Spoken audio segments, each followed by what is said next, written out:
Hi friends, good evening. तर मी आज तुमच्यासोबत हेल्दी फ्रेंच फ्राईजची रेसिपी शेअर करत आहे. तर ही छोट्या मुलांना खूप आवडते.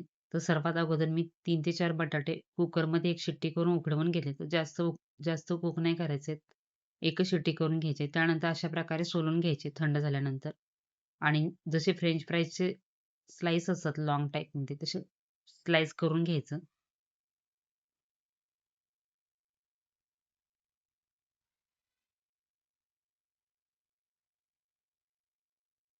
तर अशा प्रकारे उभे स्लाईस करायचे. तर बघू शकता स्लाईस कसे झाले आहेत.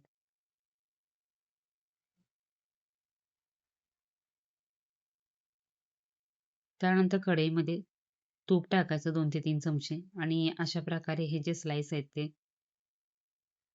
टाकून घ्यायचे आणि त्याच्यावरती थोडंसं चिमूटभर मीठ टाकायचं. जास्त मीठ नाही टाकायचंय आणि हळूच हलक्या हाताने आलटून-पालटून घ्यायचे गोल्डन ब्राउन होईपर्यंत. तर शॅलो फ्राय करायचे अशा प्रकारे. तर थोडे-थोडे टाकून भाजून घ्यायचे. तर हे व्यवस्थित भाजून झाले तर ह्याला एका प्लेटमध्ये काढून घ्यायचं आणि जे राहिलेले बटाट्याचे काप आहेत ते टाकून घ्यायचे आणि ते पण अशा प्रकारेच भाजून घ्यायचे.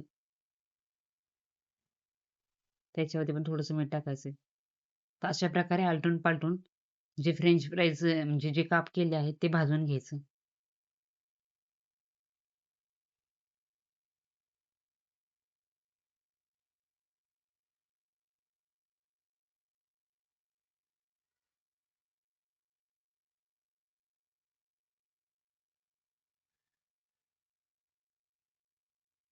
तर बघू शकता व्यवस्थित भाजलं आहे, फ्राय झालं आहे. तर त्याच्यावरती आपण थोडा ब्लॅक पेपर टाकायचं. तर भाजताना पण टाकू शकतो, पण म्हणजे नंतर पण टाकलं तरी चालतं. तर अशा प्रकारे तुम्ही नुसते कोरडे पण खाऊ शकता किंवा टोमॅटो सॉस सोबत पण खाऊ शकता. खूप छान लागतात. तर नक्की एकदा ट्राय करा. Thank so much for watching. Bye.